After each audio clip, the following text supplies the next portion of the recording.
राजनीति में आने के बाद हर नेता की संपत्ति दुगनी होती है, लेकिन अहमदनगर लोकसभा चुनाव क्षेत्र में शरद पवार की राष्ट्रवादी कांग्रेस से चुनाव लड़ रहे नीलेश लंके की संपत्ति कम हुई है। इस साल जो नीलेश लंके ने प्रतिज्ञा पत्र दिया है चुनाव आयोग के सामने, उसमें संपत्ति में घाटा हुआ है। अहमदनगर में सुजय विखे पाटिल, जो विखे पाटिल के बेटे हैं, उनसे टक्कर है नीलेश लंके की। नीलेश लंके की रैली में 1 रुपये से लेकर 100 रुपये इकट्ठा कर लोग शामिल हो रहे हैं। आइए जानते हैं अहमदनगर लोकसभा चुनाव क्षेत्र में क्या चल रहा है। लोग क्या कहते हैं ये जानते हैं। अहमदनगर में क्या चल रहा है? अहमदनगर में राष्ट्रवादी चल रहा है अभी। अजित पवार की शरद पवार गट। क्या नीलेश लंके क्यों चल रहा है?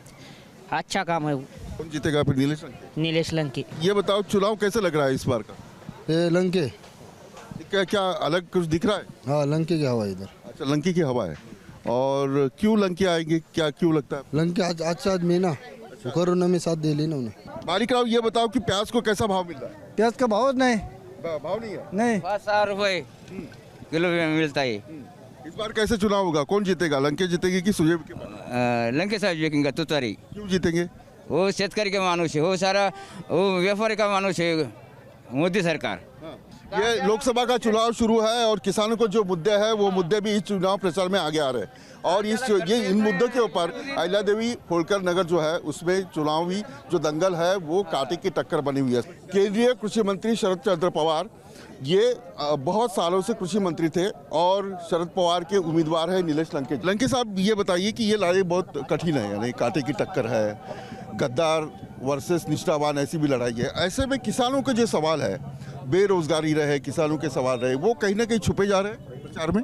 ये क्या है, वो जो बीजेपी का गवर्नमेंट 10 साल से वो देश में राज कर रहा है, वो गवर्नमेंट ने वो जो बड़े लोग रहते हैं, वो अंबानी जैसे, अदानी जैसे, उन लोगों को करोड़ों रुपए की फायदा करके देते हैं और हमारे किसान लोगों के लिए कुछ नहीं।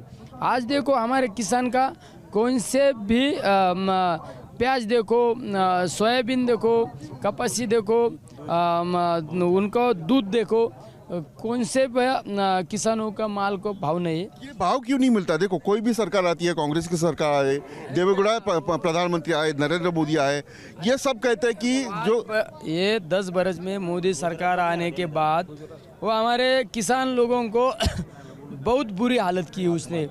वो आत्महत्या कर रहे हैं, सबसे ज़्यादा आत्महत्या हमारे किसान लोग कर रहे हैं, क्योंकि उनके माल को बाजार भाव नहीं मिलता, उनको कुछ भी सब्सिडी नहीं मिलती।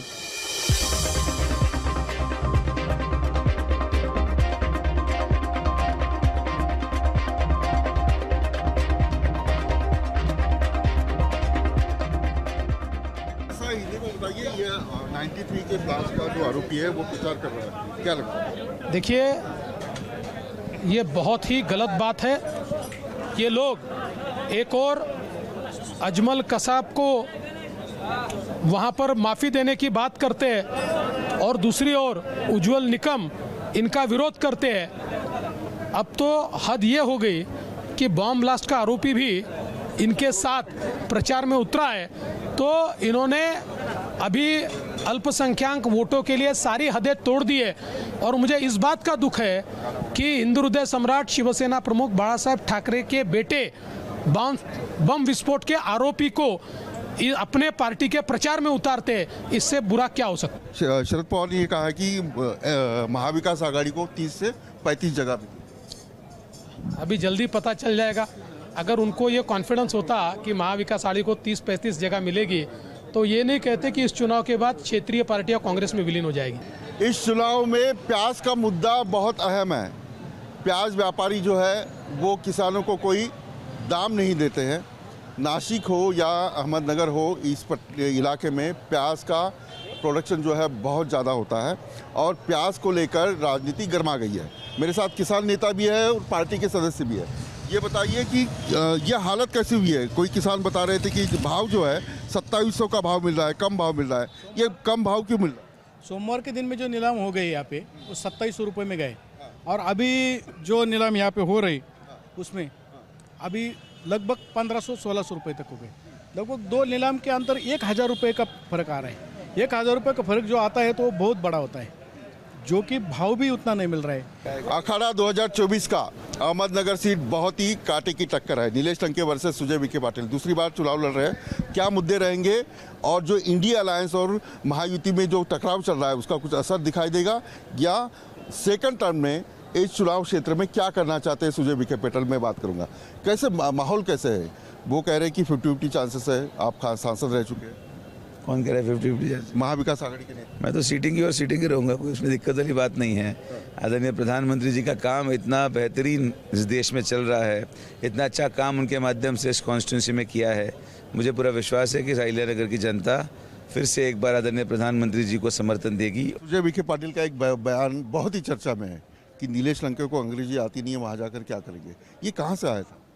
मेरा कहने का मतलब ये था कि अगर आपको दिल्ली में काम करना है, यहाँ के मसले सुलझाने हैं, तो जब भी आप किसी ब्यूरोक्रेसी से बात करते हैं, किसी सेक्रेटरी से बात करते हैं, वहाँ पे आप मंत्रालयों में जाओगे तो मंत्रालय में जाते हुए आप जब आपकी जनता की बात रखते हैं तो वहाँ पे आपको हिंदी और अंग्रेज़ी माध्यम में ही बात करना ज़्यादा फायदेमंद रहता है ताकि काम जल्दी हो सके।